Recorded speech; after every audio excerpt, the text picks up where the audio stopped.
आज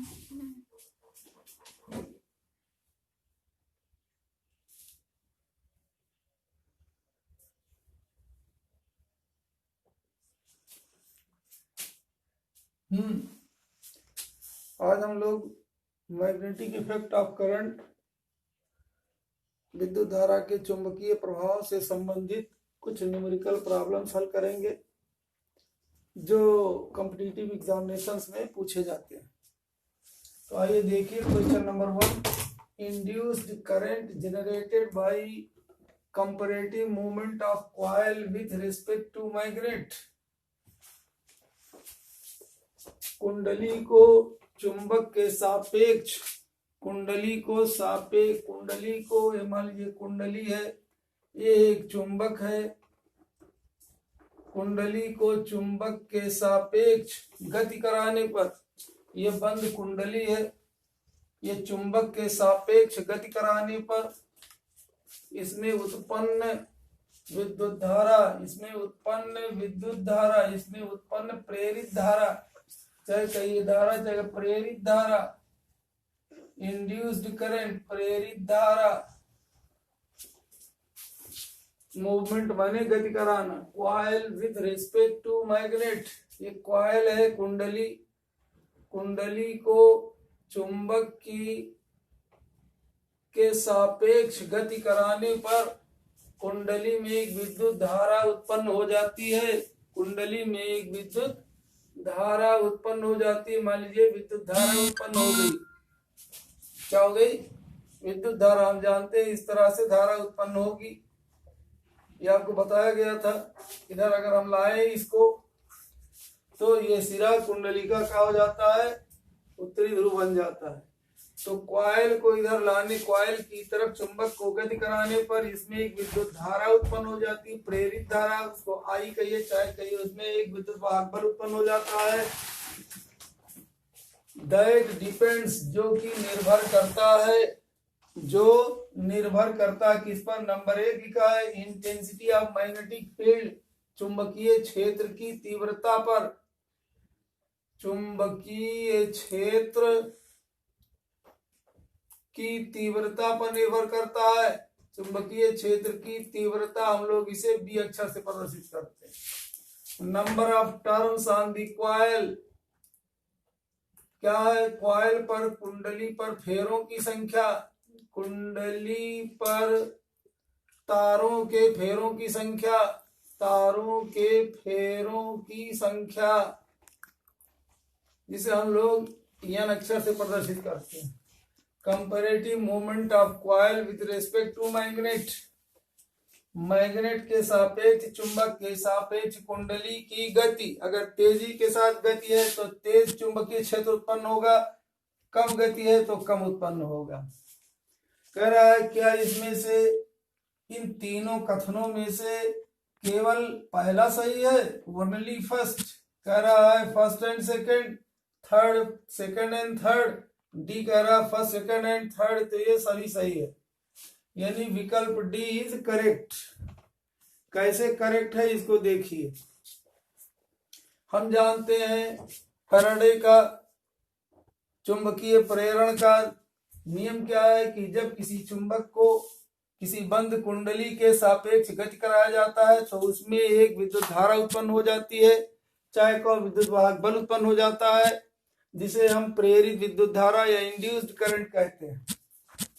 अब आइए दूसरा नियम है उसका, यह इंड्यूस्ड करंट, चाहे कहिए उत्पन्न विद्युत वाहक बल या इंड्यूस्ड करंट, विद्युत वाहक बल ई कहिए या वी कहिए, विद्युत वाहक बल, इंड्यूस्ड विद्युत वाहक बल E is equal to minus, ये फार्मूला आप निकाल चुके हो, n times d phi upon d t, चाहे इस तरह से कहिए चाहे कहिए minus n times delta phi upon delta t, इस तरह भी कहा जाता है। जहां हम जानते हैं डेल्टा फाई क्या चीज होता है, हम जानते हैं phi is equal to b a, याद है आपको?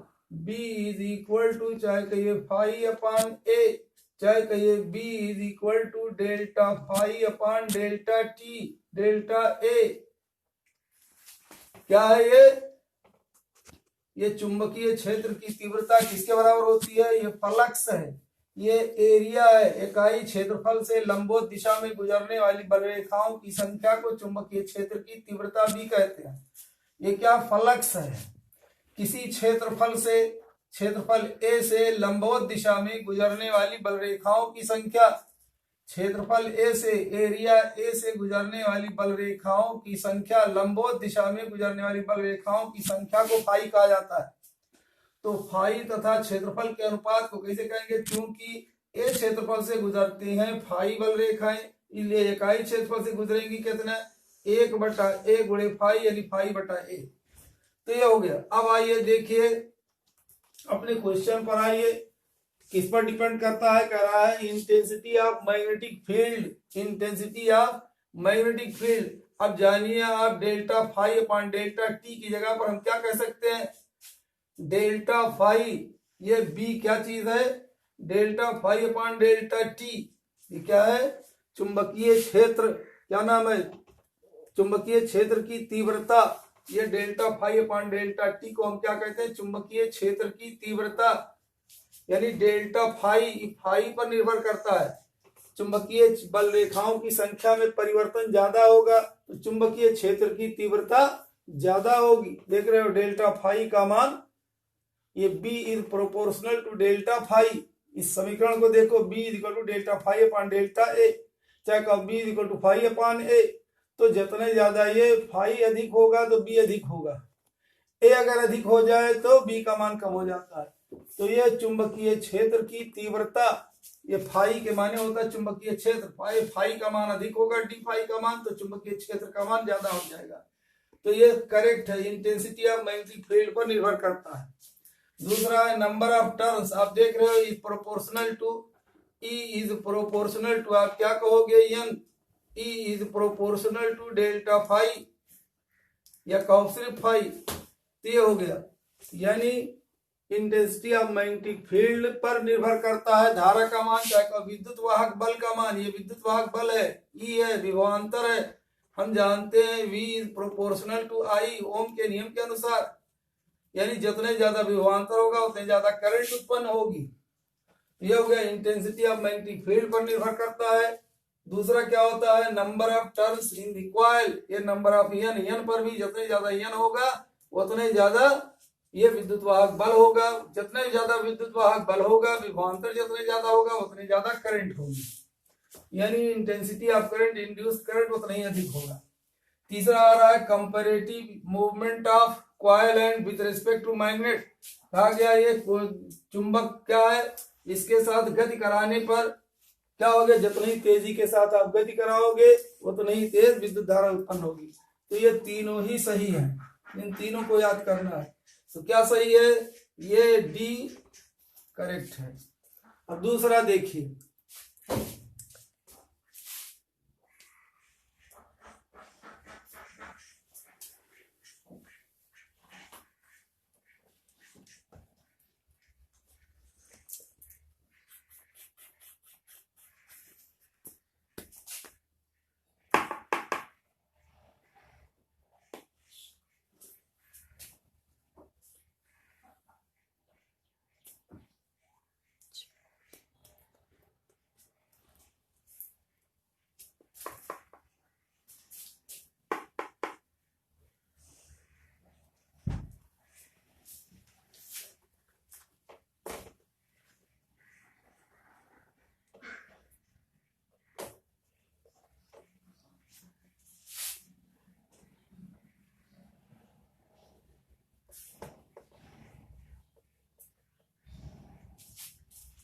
Question number second, quality of DC, इसको कहते हैं दिष्ट धारा।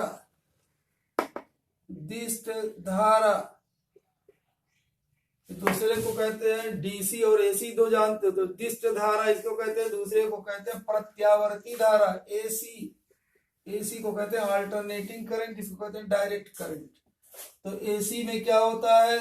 दिशा हर वक्त बदलती रहती है, और डीसी में दिशा, धारा की दिशा सदैव एक ही दिशा में रहती है, इसकी दिशा बदलती नहीं है। तो बस इतना ही पूछ रहा है क्वालिटी ऑफ डीसी, विद्युत धारा का गुण होता है, क्या गुण है? गुण है कि उसकी दिशा सदैव एक समान रहती है, flows in only one direction, बस यही सही है। बाकी बी और सी लिखा हुआ है कि बदलती रहती है, सी लिखा है नहीं अपरिवर्तित रहती है, डी कहता है कोई नहीं सही है। तो एक ही हमने इसको लिखा, क्या है? It flows only in one direction, ये हो गया।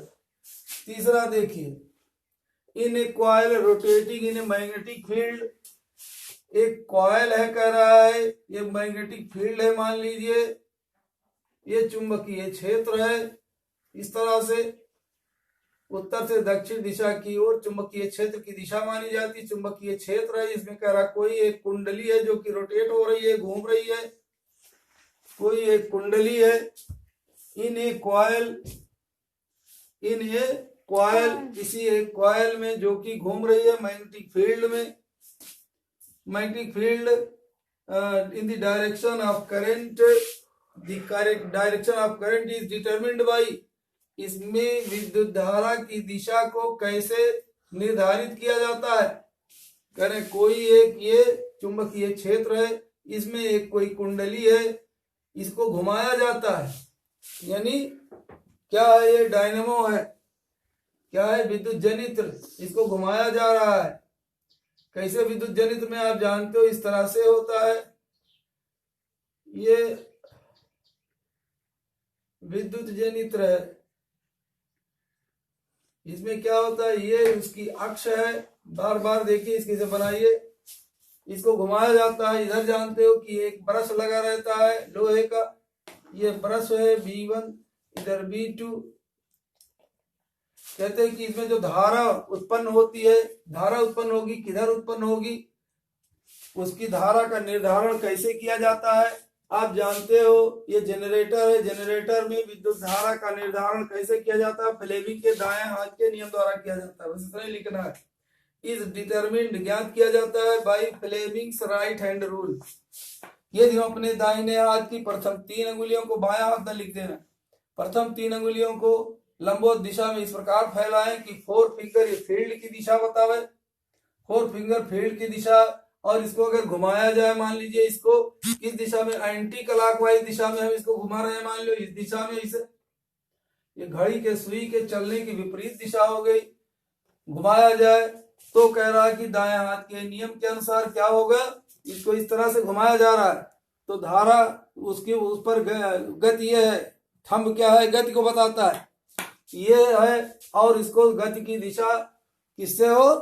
अंगूठे की दिशा में हो, तो उत्पन्न विद्युत धारा की दिशा मध्य धारा की दिशा को बताएगी। ये है क्या? डायनेमो में। In coil rotating in magnetic field, कह रहा कोई एक कॉइल है जो कि चुंबकीय क्षेत्र में घूम रहा है। बताइए इसमें जो धारा उत्पन्न होगी, उस धारा की दिशा का निर्धारण कैसे किया जाता है? तो कहोगे फ्लेमिंग के दाएं हाथ के नियम द्वारा किया जाता है। बस चौथा क्वेश्चन देखिए, if a pig iron is kept, if pig iron is kept in the current carrying solenoid, solenoid क्या होता है? यदि हम कोई कुचालक बेलन ले लें, ये कुचालक बेलन है, कोई कुचालक बेलन कैसे? कागज का पन्ना लेकर के इसे मोड़ दीजिए, ये कुचालक बेलन हो गया। ये कुचालक बेलन है, ये प्लास्टिक क्या है? कुचालक है, और ये बेलन है खोखला बेलन, प्लास्टिक का खोखला बेलन हो, धातु बेलन नहीं, खोखला बेलन हो। इसके ऊपर आप तार लपेट दीजिए, इंसुलेटेड कॉपर वायर लपेट दीजिए, तो इसको सॉलिनॉइड कहा जाता है। क्या कहते हैं इसको? सॉलिनॉइड कहते हैं। तो कह रहा है क्या? If the pig iron is kept in the current carrying solenoid, current carrying मान ली इस तरह से धारा इसमें प्रवाहित की जाती है, इसको जोड़ दिया गया है ये बैटरी से या सेल से। तो कह रहा है कि इसके बीच में अगर हम लोहे की तील रख दें या लोहे की पत्तियां, इसे कच्चा लोहा, नरम लोहा जिसको कहते हैं, तो पिग आयरन भी कहते हैं। इसके अंदर ये जो खोखला है उसके अंदर कह रहा अगर हम इसमें लोहे की पत्तियां, नरम लोहे की पत्तियां रख दें या छड़ें रख दें पतली पतली, तो कह रहे हैं क्या प्रभाव पड़ेगा, क्या है, if pig iron is kept in the current carrying solenoid the intensity of magnetic field, तो इसके द्वारा जो चुंबकीय क्षेत्र, मान ली इस तरह चुंबकीय क्षेत्र उत्पन्न हो गया। मैंने बताया था कि एक चुंबक की तरह व्यवहार करने लगता है, एक सिरा उत्तरी ध्रुव दूसरा दक्षिणी ध्रुव की तरह कार्य करता है। तो कह रहा है इसका चुंबकीय क्षेत्र का मान बढ़ जाता है, intensity of magnetic field increases, बस क्या, मैग्नेटिक फील्ड बढ़ जाती है। तो एक करेक्ट सही कह रहा है, डिक्रीजेस घट जाती है। सी कहता है कि रिमेन्स अनअफेक्टेड, रिमेन्स अनअफेक्टेड माने अप्रभावित रहता है, ज्यों के त्यों रहता है। और एक कहता है बिकम्स जीरो, की शून्य हो जाता है। तो सही क्या है, अगर हम नरम लोहा रख दे इसके बीच में तो बढ़ जाता है, मैग्नेटिक फील्ड बढ़ जाता है। आप देखिए अगर कोई आपके यहाँ डायनेमो खराब हो या मोटर हो, उसमें देखिए जो आयताकार कुंडली होती है उसमें पतली पतली चपटी चपटी कुल परतें लोहे की रखी रहती हैं, सैकड़ों परतें होती हैं। उससे क्या होता है कि चुंबकीय क्षेत्र की तीव्रता बढ़ जाती है। तो बस ये याद रखना। आइए अब पांचवा सवाल,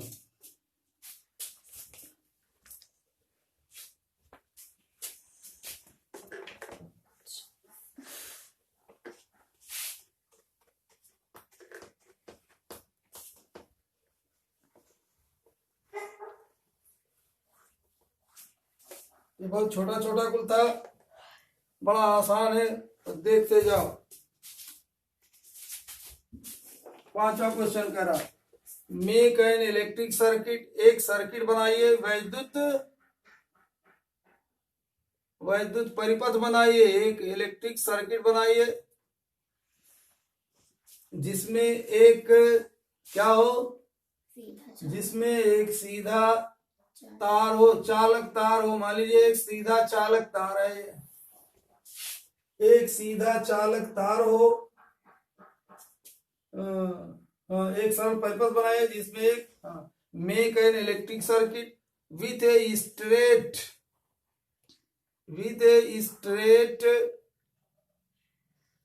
स्ट्रेट कंडक्टर बैटरी प्लग की, इसमें एक प्लग की हो। मान लीजिए ये है, ये क्या है, एक क्या है, कंडक्टर है, सरल रेखीय कंडक्टर है, इस तरह से वृत्ताकार नहीं, कह रहा है सरल रेखीय कंडक्टर हो और उसके साथ एक इसमें बैटरी जुड़ी हुई हो। क्या ये बैटरी है या सेल है, ये मान लीजिए प्लस सिरा है माइनस सिरा है, इसमें एक प्लग की लगी हुई है, ये प्लग की लगी हुई, कह रहा था ये प्लग की है, ये बैटरी है या सेल है, ये कंडक्टर है। अब कह रहा है क्या कीजिए, परिपथ को इस प्रकार व्यवस्थित कीजिए कि सीधा तार दिक्सूची के सुई के ऊपर हो, समांतर स्थित हो। कह रहे हैं अगर हम एक दिक्सूची यहाँ रखें इसी तार के ऊपर, चाहे उसी के बगल में रखें, तो कह रहा है दिक्सूची, हम जानते हैं दिक्सूची की दिशा सदैव किधर रहती है, उत्तर की ओर रहती है, उत्तर से दक्षिण की ओर। तो ये उसका नॉर्थ पोल होगा, ये साउथ पोल होगा। दिक्सूची आपको बताया गया था किसे कहते हैं, एक अत्यंत छोटा एवं हल्का चुंबक जिसके सिरे सुई के समान नुकीले हों। ये मान लीजिए उत्तरी ध्रुव दक्षिणी ध्रुव, इसमें एक खांचा होता है, उसी पर एक इस तरह से आधार होता है, इसी आधार पर यह व्यवस्थित होता है, घूम सकता है, ये नुकीला खांचा बना होता है। इस पूरे को एक प्लास्टिक की डिब्बी में बंद कर दिया जाता ताकि हवा का झोंका धूल आज ना पड़े। तो ये मान लीजिए क्या है, ये एक दिक्सूची है। दिक्सूची आप जानते हो सदैव उत्तर से दक्षिण दिशा में रहती है, यानी इसका चुंबकीय क्षेत्र की दिशा हम जानते हैं सदैव किधर मानी जाती है, उत्तर से दक्षिण की दिशा में। इस तरह से ये चुंबकीय क्षेत्र की दिशा होगी। चुंबकीय क्षेत्र की दिशा किधर मानी जाती है, उत्तर से दक्षिण की ओर। ये चुंबकीय सुई है, कह रहा है चुंबकीय सुई, इसका मतलब ये जो तार है हमारा, ये कंडक्टर है, वो उत्तर से दक्षिण दिशा की ओर है। हम लोग ब्लैक बोर्ड में ऊपर क्या मानते हैं, उत्तर, नीचे की ओर दक्षिण और दाहिने हाथ की ओर पूरब, बाएं हाथ की ओर पश्चिम। मान लीजिए भूल जाए तो आप क्या कीजिए, उत्तर की तरफ मुंह करके इसे हाथ फैला दीजिए, तो उत्तर की तरफ मुंह है वो क्या हो जाएगा, ये उत्तर की तरफ हो गया, पीछे की ओर आपका दक्षिण हो गया, दाहिने हाथ की ओर पूरब हो जाता है ईस्ट, और ये वेस्ट। अब आइए देखिए, अब कह रहा अभी ये खुला हुआ है, इसमें धारा नहीं बह रही है, तो इसका मतलब ये हो गया ये इसके समांतर है। अब कह रहा है क्या कीजिए, परिपथ को इस प्रकार व्यवस्थित समांतर हो जाए। क्या है, compass needle is parallel, compass needle is parallel to the conductor. अब कह रहा है अब पलक किंजी को बंद कीजिए, क्लोज, क्लोज दी पलक की को बंद कीजिए। पलक की को हमने मान लिया बंद कर दिया, ये इस तरह से कर दिया। अब धारा बहने लगी, कि धारा किधर से बहेगी, ये इस तरफ से इधर जाएगी, ये आई का मान हो गया, ये क्या हो गया, धारा की दिशा आई हो गई, ये बी हो गया। ध्यान से देखिए, बड़ा आसान है, सिर्फ लंबा लिखने में है। अब पलक कुंजी को बंद कीजिए, परिपथ में विद्युत धारा प्रवाहित कीजिए, विद्युत धारा प्रवाहित कीजिए, क्लोज दी पलक की and allow the current to flow in the conductor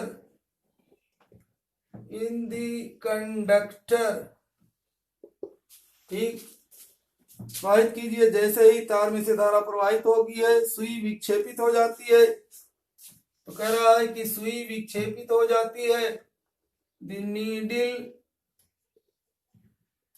will deflect, विक्षेपित हो जाएगी, नीडल विल डिफ्लेक्ट, सुई विक्षेपित हो जाएगी, इधर विक्षेपित हो जाएगी। कह रहा है ए बी सी डी, 3-4 चीजें कह रहा है, और चारों में एक को नहीं सही है। देख लीजिए क्या कह रहा है, आप पहले जान लीजिए किधर को विक्षेपित होगी, आप जान लीजिए इसका आंसर। पहले क्या होगा हम जानते हैं, जैसे कि आप पढ़ चुके हो, यदि कोई ये धारावाही चालक हो, इसकी लंबाई एल हो, याद हो रहा है एम्पियर का नियम, ये एल है, इसको एक चुंबकीय क्षेत्र बी में रखा जाता है, चुंबकीय क्षेत्र ये बी है, इसके साथ ये थीटा अंश का कोण बनाता है, इसकी लंबाई एल है, इसमें आई एम्पियर की धारा बह रही है। तो जब किसी धारावाही चालक को, करंट कैरिंग कंडक्टर को is placed in a magnetic field, तो इस पर एक बल लगने लगता है, तो क्या हो जाता है, इस पर एक बल लगने लगता है, वो बल फोर्स क्या हो जाता है, F is equal to B I L sine theta, या आप पढ़ चुके हो B I L sine theta. ध्यान से देखिए, जहां थीटा क्या है, ये चुंबक है और ये विद्युत धारा के बीच बना हुआ कोण है, तो अगर ये थीटा का मान 0 हो जाए, यानी अगर हम जानते हैं ये क्या है, चुंबकीय क्षेत्र की ये दिशा और करंट की दिशा दोनों समांतर हो जाए, यानी ये इस तरह से हो जाए, ये है चुंबकीय क्षेत्र और हम इस कंडक्टर को घुमा करके इस तरह से कर दें, देखो, तो ये आई की दिशा हो गई, इसी के समांतर हो गया, यानी कोण इसके बीच बनने वाला कोण 0 हो गया, समांतर रेखाओं के बीच बना कोण 0 होता है। तो थीटा का मान जब 0 हो जाएगा तो एफ का मान 0 हो गया, 0 से किसी चीज में गुणा करो, बी से आई में एल में कुल 0 हो गया, यानी इस पर लगने वाला बल 0 हो गया, जो कि आपके किसी विकल्प में नहीं दिया है, तो कहोगे सभी विकल्प गलत है। डी विकल्प कह रहा है इनमें से कोई नहीं, नन ऑफ दीज, विकल्प डी कहता है नन ऑफ दीज, तो यही करेक्ट हो गया, बाकी एबीसी में नहीं लिख रहा, लिख लीजिए।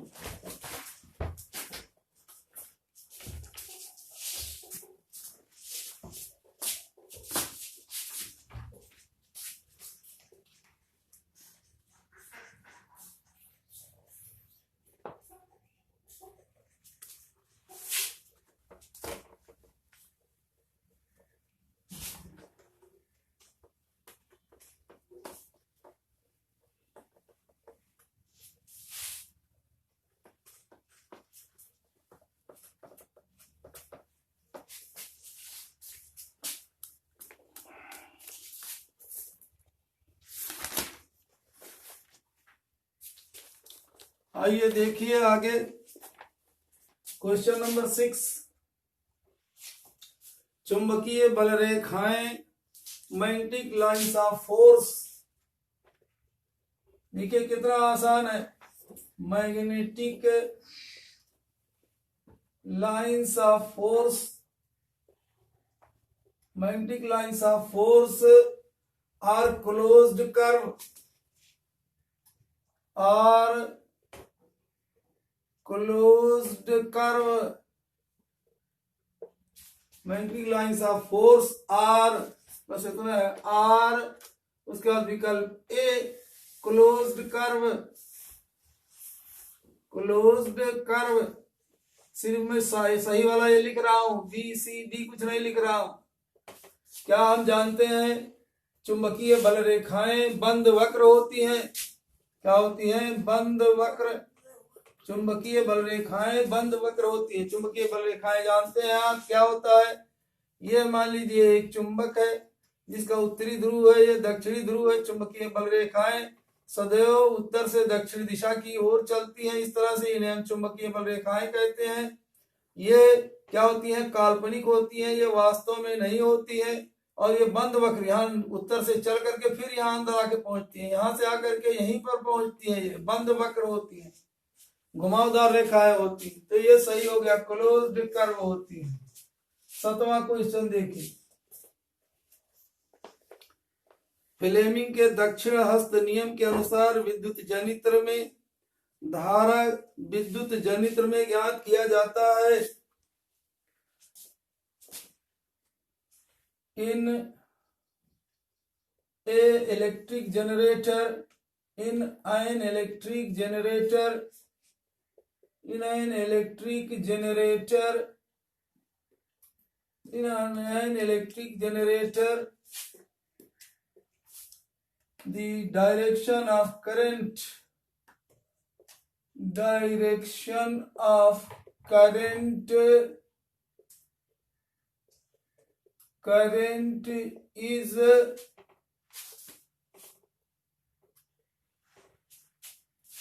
found, direction of current is found by, अब लिखा हुआ है विकल्प A left hand rule, right hand rule, thumb rule, चार लिखा हुआ है। आप जानते हो किसके द्वारा ज्ञात किया जाता है? जनरेटर में right hand rule, Fleming's right hand rule. एक सिर्फ मैं लिख रहा हूं, Fleming's right hand rule, Fleming's right hand rule के द्वारा ज्ञात किया जाता है। मोटर में किसके द्वारा ज्ञात किया जाता है? लेफ्ट हैंड रूल के द्वारा।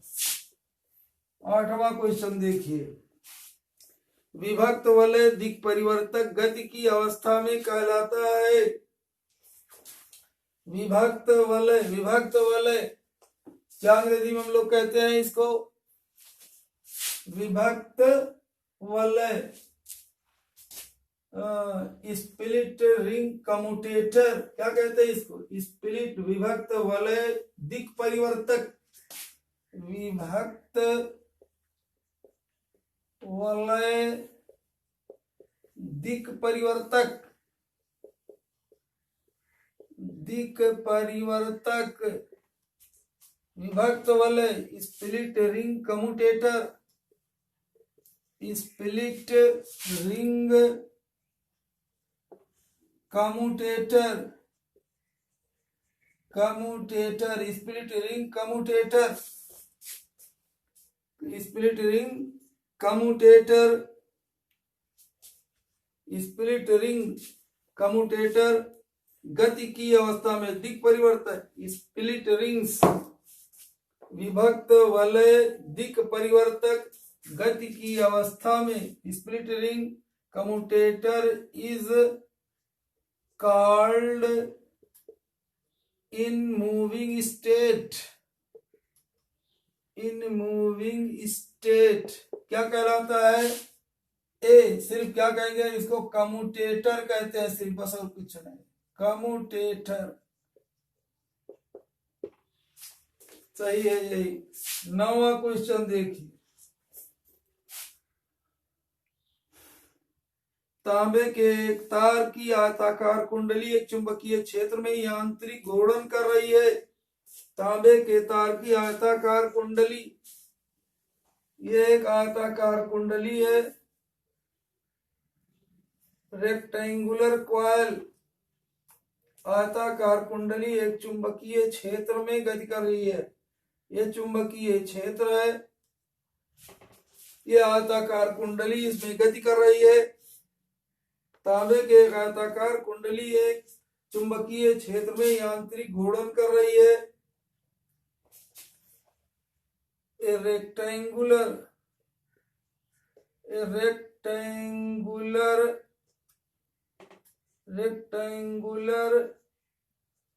coil is rotating, चाहिए is moving, चुंबकीय क्षेत्र में घूर्णन कर रही है, is moving about its axis, अपने अक्ष के परितः घूम रही है। कुंडली में प्रवाहित धारा की दिशा परिवर्तित होती है। The direction of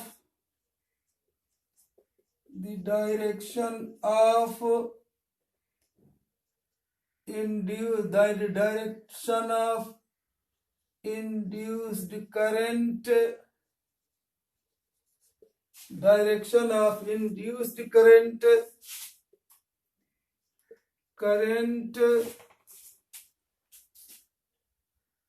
is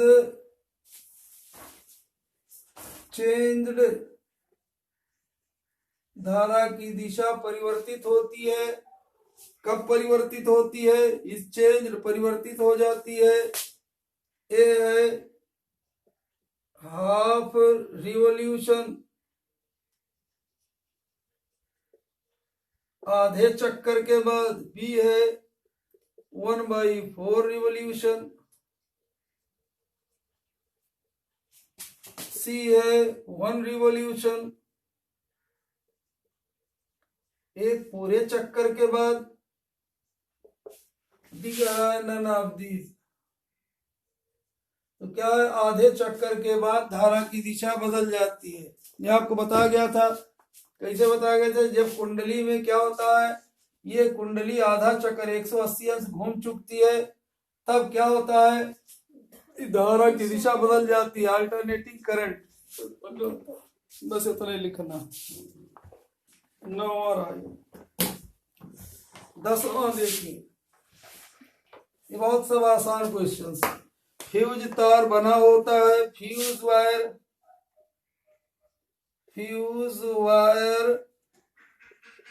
is made up of,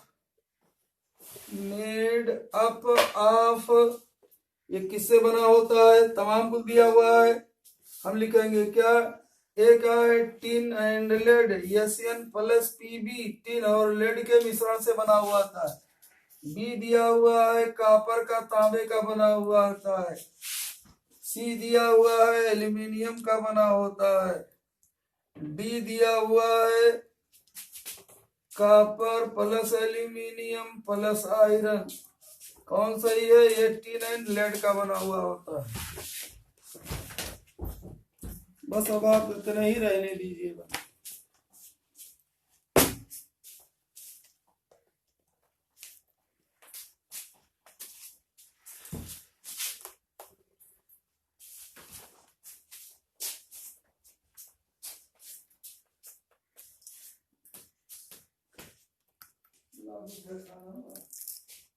नहीं